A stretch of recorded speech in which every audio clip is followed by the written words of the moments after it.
Have you ever walked away from a conversation or maybe a negotiation or even just a quiet dinner with your partner and felt this strange, flat, almost hollow sensation? Yeah, that tightness sitting right in the center of your chest. Exactly. You Yeah. kept the peace, you successfully navigated the interaction, but you have this lingering, just undeniable sense that you somehow left a piece of yourself at the table to do it. Right. You survive the moment, but at a cost. Yes.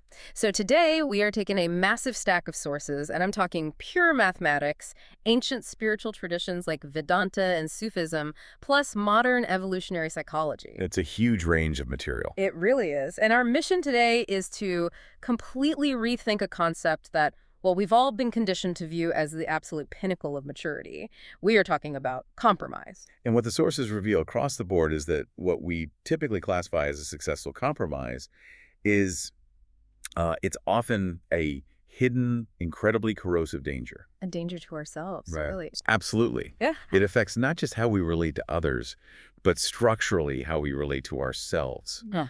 The texts draw this really profound, sharp line between two distinct processes. They look identical from the outside, but operate completely differently on the inside. Right. And those processes are integration and dilution. Okay, let's unpack this right out of the gate because we really need a clear picture of this distinction before we go any further.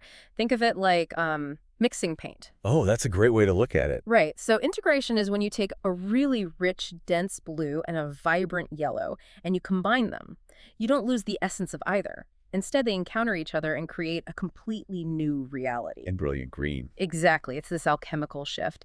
Dilution, on the other hand, is taking that beautiful saturated blue and just, pouring a gallon of lukewarm water into it until the color is just barely there anymore. Right, it's totally washed out. It's weak. I mean, it takes up more space, sure, but it has zero impact. And for you listening right now, the central question we're exploring in this deep dive is, well, how often have you been watering down your own living truth just to survive a social situation? That paint analogy provides a perfect structural reality of what happens when two different truths or desires just collide in the real world. Yeah, they literally crash into each other. They do. Yeah. And to really understand why that dilution is so dangerous, our source material actually asks us to start by looking at literal geometry. Which is wild to me. Right. But we have to look at the physics of compromise and understand why the so-called middle ground that we constantly strive for is very often a complete illusion. I think it's fascinating to ground a psychological discussion in literal math. So let's look at the geometry here. What exactly happens when forces collide? Well, in physics and geometry, when you have two vectors, let's say, two distinct forces moving in completely opposing directions, and they meet, they resolve at a midpoint. Okay, so like a tug of war. Yeah, exactly. If I'm pulling a heavy object directly north, and you are pulling it directly east with equal force, the object inevitably moves northeast. Makes sense. That's just physics. But here is the critical insight the sources point out. Northeast is not actually a destination. Neither of us originally wanted to go northeast. Oh, wow. Never thought about it like that. Right. That midpoint is just a negotiation artifact. It's literally the physical byproduct of our collision, and it perfectly satisfies neither of the original authentic directions. Okay, but if we map that onto human behavior, I kind of want to push back on that framework for a second. Sure, go for it. Because modern society essentially runs on the sanctity of the middle ground, right? It's the cornerstone of political theory. It's what marriage counselors suggest. It's literally how corporate boardrooms function. Look, the golden rule of society. Oh, right. So if we take the mathematical midpoint as just an artifact, are we suggesting that the foundational mechanism of modern cooperation is actually a failure? Like, is the act of compromising inherently bad? That is exactly the distinction the text is trying to force us to make. Because the danger isn't necessarily in the act of meeting halfway. Okay, so where is it? The danger lies entirely in the mechanics of what is being sacrificed to get to that midpoint. Ah. Like, if you and I are compromising on a preference, whether to get Italian or Thai food for dinner, Yeah. we're just negotiating logistics, that's totally fine. Right, nobody's soul is crushed by getting pad thai. Exactly. Yeah. But what happens when you are sacrificing a core component of your integrity or your ethics or your living truth? That's a whole different ballgame. It really is. The mathematical midpoint transforms into a spiritual failure the exact moment it costs you your alignment with who you actually are. True integration means two truths encounter each other and forge a third, solid reality. The green paint. Yes. But dilution requires one truth, and let's be real, it's usually yours to be fundamentally hollowed out just to avoid conflict. So we're really talking about the difference between adapting to your environment and fundamentally betraying your own foundation. And this physical mathematical concept maps perfectly onto the ancient wisdom traditions in our sources. Because if pure geometry shows us that opposing vectors can just cancel each other out into a meaningless artifact, these spiritual texts carry an intense warning A very severe warning, yeah. about what happens when we try to divide our own internal truth. Right. Across almost every major tradition. I mean, whether you're reading Vedantic philosophy, Taoist texts, or Sufi mysticism, there's this universal unbending law. You cannot have a living truth. You literally can't cut it down the middle. It's a biological and spiritual impossibility. I mean, you can express your truth differently depending on your audience, or you can find, new ways to share it. Sure, tone it down for different rooms. But the moment you try to cut your core truth in half, hand 50% over to appease a partner or a boss, and keep the remaining 50% for yourself, well, what you are holding is no longer your truth. It's something It else. mutates into something else entirely. Let's ground that in the specific texts because I love how they phrase this. How do these traditions explain the mechanics of that mutation? Well, Vedanta provides one of the clearest frameworks through the concept of Svadharma. That translates roughly to one's own path or one's inherent nature. Like the core grain of who you are. Exactly. And in texts like the Bhagavad Gita, adhering to your Svadharma isn't treated as, like, a lifestyle suggestion. It is a profound obligation. A mandate. The text explicitly states that it is infinitely better to follow your own path imperfectly, even if you stumble and fail constantly, than it is to execute another person's path perfectly. Wow. Because succeeding at another person's path means you have effectively erased yourself from the equation. You've achieved a flawless performance of someone who isn't you. That is so dark. It is. The deepest, most devastating compromise is never the one you make with the person sitting across from you. The deepest compromise is the quiet one you make with yourself, about who you're allowed to be in that room. Right. And the Tao Te Ching touches on this too, right? It does, through the concept of Wu Wei, which we often translate as effortless action or, action aligned with the natural grain of your deep nature. Right. Swimming with the current. Yeah. Yeah. So when you betray your own grain, when you force yourself into a shape just to appease a volatile situation, you generate immense friction against the Tao. You're fighting the current. You might get the immediate outcome you wanted. You might successfully avoid an argument. But you purchase that external peace by completely destroying your internal alignment. But I mean, if we're being honest about human nature, it is rarely that black and white in the moment. Oh, of course not. Right. Like when I've compromised myself, I didn't wake up and say, gee, I think I'll betray my core brain today. No one does. We have this incredible capacity to intellectualize our self-abandonment. We act like our own internal PR firm, just spinning our cowardice into a press release about our maturity. And that PR firm you're describing is exactly what the Sufi tradition warns us about. Oh, really? Yeah, Sufism explores the concept of the nafs, which is essentially the ego self. The mystics understand that the ego is incredibly sophisticated. It knows that if it told you outright to abandon your integrity, you would resist. Of course, you'd say no. So instead, the ego hijacks our moral vocabulary. It disguises your self-abandonment as virtue. Oh, that is sneaky. It tells you that you are just being flexible, or that you are, being the bigger person. Or it frames your silence as an act of love. It dresses the betrayal of your own soul in the beautiful, respectable robes of societal virtue. Here's where it gets really interesting because so the mechanism of the trap is that the most dangerous lie is the one that sounds the most reasonable to our own ears. Exactly. If my ego is literally rewiring my perception to make me think I'm just being an accommodating partner or a highly collaborative employee, how do any of us know when we're genuinely being flexible versus when we're just betraying ourselves in a really nice outfit? That is the million-dollar question. And to answer that, we have to look at the underlying machinery driving the ego's behavior. We actually have to move from ancient mysticism to modern psychology. All right, let's do it. Why does the ego deploy this PR spin so easily? Huh.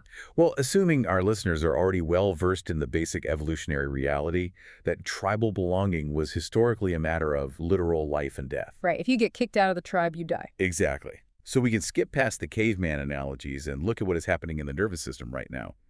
Your brain, today, perceives a threat to your social standing as a literal threat to your biological survival. Right. So if you're in a tense meeting or navigating a conflict in your living room and you sense that standing firm in your truth is going to cause friction, your nervous system doesn't care about your spiritual alignment. Not at all. It just wants to neutralize the threat, so it floods you with stress hormones. Exactly. So when you deploy that virtuous compromise, Right. when you just nod and agree to something that fundamentally violates your boundary, you do it because it provides immediate biological relief. The stress hormones drop. Right. It literally hacks your nervous system, quieting the threat detection center. You feel safe again. But these psychological sources we're looking at reveal the long-term mechanism of this habit, and it is absolutely brutal. What happened? It's a phenomenon called self-discrepancy. Which is the gap between the authentic self and the performed self, right? Yes. Every time you dilute yourself for that quick hit of nervous system relief, you widen the gap between who you actually are and the avatar you are performing for the tribe. Wow. And this gap is not a passive void. It is highly active. It generates what researchers describe as chronic, low-grade anxiety. The spiritual texts call it spiritual static, don't they? Yes, a persistent, haunting background noise. It's the bodily sensation of not quite inhabiting your own life because the life you've built is actually tailored to fit your avatar, not you. So if we synthesize this, your nervous system is essentially bribing you. That's a good way to put it. It offers you the short-term relief of avoiding a conflict, but it secretly charges the cost of that relief to an emotional credit card that carries an astronomical interest rate. Yeah. And the currency of that debt is your own baseline anxiety. That is a phenomenal synthesis. And where we see that debt cause the most catastrophic damage is actually in our closest relationships. Which makes sense. The sources dive into a fascinating paradox within attachment theory. Because logically, you would assume that people who constantly compromise their own needs to keep their partners comfortable would eventually secure an incredibly stable, safe relationship. Right. You'd assume they are engineering perfect harmony, like they never rock the boat, so the boat should be incredibly safe. But the mechanics of self-discrepancy ensure the exact opposite outcome. Wait, really? The research shows that people who systematically compromise their authentic truth do not become more secure. Their attachment anxiety skyrockets. Oh, wow. When we look at the why behind this, the mechanism is quite tragic. You water yourself down to get close to someone, right? You present an edited, highly agreeable avatar. Yeah. The other person loves that avatar, and you achieve proximity. You get close. But your subconscious knows the truth. They aren't close to you. They are close to a mirage. Oh, man. So the real you, sitting behind the avatar, remains completely unseen and profoundly isolated. Exactly. The intimacy you sacrificed everything for is entirely fake. It is. You end up feeling a crushing loneliness inside the relationship. And because you feel that distance, what is your instinct? To try harder. You lean right back into your learned survival mechanism. You compromise even more, trying to close the gap. And the cycle just deepens, accelerating your anxiety and isolation. Which naturally brings us to the core thesis of this entire deep dive, what the sources refer to as relational mathematics. Yes. Because this self-defeating psychological loop dictates the literal physics of how human beings connect. It does. The texts state a specific rule of intimacy, and it operates like an immutable law of physics. You can only genuinely connect with another human being through the parts of yourself that you have not abandoned. Let's look at the structure of that for a second.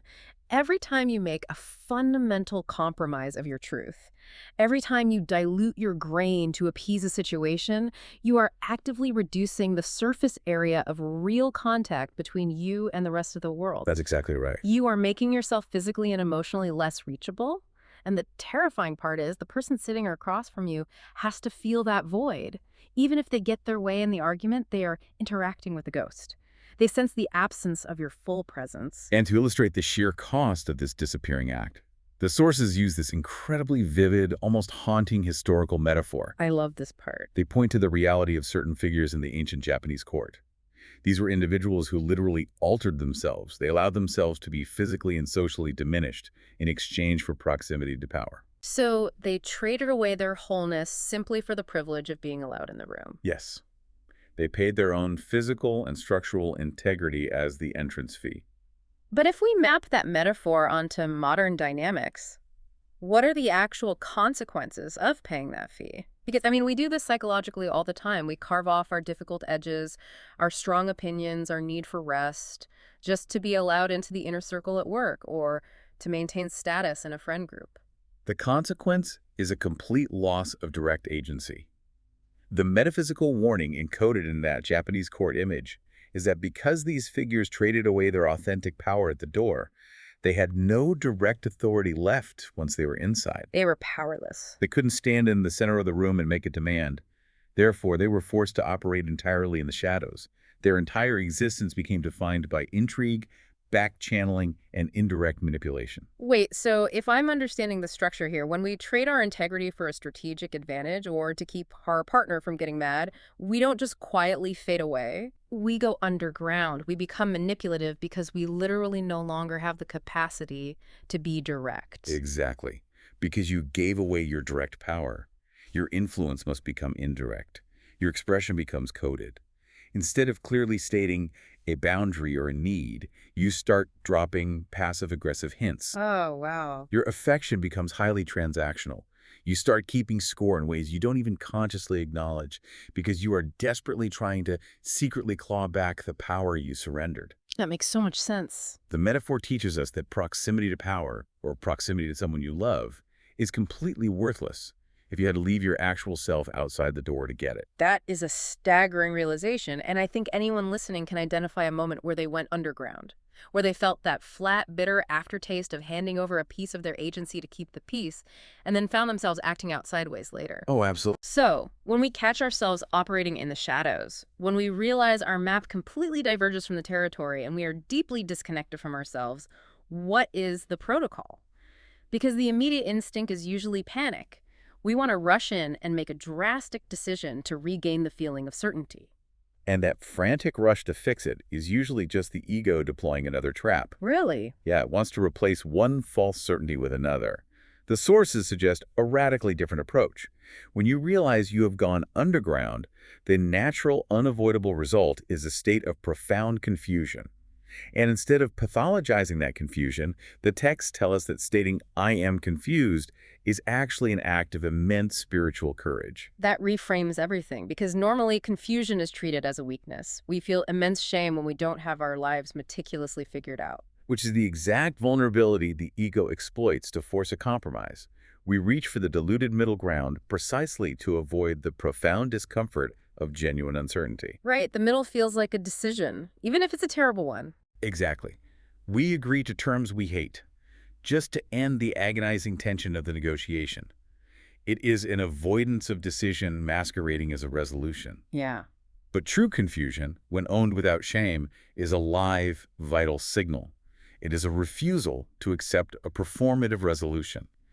It marks the actual starting line where real inquiry begins. And part of that inquiry has to involve looking at the collateral damage of our self-abandonment, because the texts introduce this concept of contingent caring, and it perfectly explains the fallout of operating from that compromised place. Does us. Let's break down the mechanics of contingent caring because, well, it's a tough pill to swallow. It requires deep honesty to look at. Contingent caring occurs when you examine how you actually treat the people around you, and you realize that your connection to them strictly tracks your own internal state. Meaning? Meaning you only act lovingly, and you only feel good with them when your internal state is already secure, say, when you've just received praise at work, or you feel particularly confident that day. But the moment you feel insecure or ungrounded, you completely withdraw, you go cold, you become utterly inaccessible to the person you claim to love. Yes. Because you have abandoned your own center, you don't actually have a solid foundation from which to love them. You are using the relationship as a regulatory mirror. Oh, that's heavy. The other person isn't an independent reality to you. They are merely a thermostat for your own mood. If they reflect something good back to you, you engage. If they don't, you disappear. Realizing you've been doing that to someone, using them as a mirror rather than loving them as a person, is painful. When you finally see the structure of your own contingent caring, the ego immediately jumps in with a new narrative, like, wow, I've wasted years compromising myself for a mirage. I am such a fool. But the sources are very careful to frame this. That harsh self-judgment is just the ego trying to process the cost of a necessary education. So are not a fool. You aren't a fool. You simply paid tuition. You pay the heavy tuition of discomfort, anxiety, and failed connection. And in exchange, you finally see the structure of your own self-abandonment.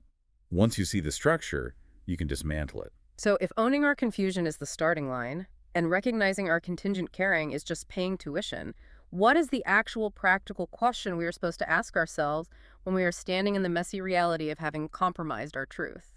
The ultimate question, whether it is applied to romantic entanglement, a career path, or a creative endeavor, is always the same. What do I actually want? Entirely separate from what I think I am allowed to want, what I think is realistic, or what wanting it might cost me socially. What do I actually want completely underneath the editing? It is the only inquiry with any real power, because excavating that unedited, uncompromising desire is the only way to relocate your Svadharma, your true grain. Let's synthesize everything we've uncovered today. Because across the literal mathematics of vectors, the spiritual laws of alignment, and the psychology of our nervous systems, there are clear, actionable steps for you to pull from this deep dive. Absolutely. Step 1. You have to train yourself to feel the bodily difference between integration and dilution. Integration feels deeply alive and expanding. Dilution feels like a shrinking, tight survival tactic. Right. Step 2. Trace that flat, bitter feeling of a forced compromise backward. When you feel that slight hollowness in your chest, don't ignore it. Follow it back to the exact moment in the conversation to see precisely what piece of yourself you handed over. And then step 3 is to announce your confusion rather than repressing it into a false compromise. Uttering "I am confused" or "I don't know yet" is a powerful beginning, not a failure. It's such a game changer. Step 4 requires a ruthless examination of your motive. Ask yourself, am I meeting this person halfway to alchemically create something new, or am I just trying to secure their approval and avoid the discomfort of conflict? Seeing the motive clearly instantly dissolves its grip on your nervous system. And finally, step 5. Return to your actual unedited desire. Because what this entire investigation points toward, the ultimate revelatory lesson hidden in all these sources, is that self-alignment is fundamentally a relational act. That is the core paradigm shift.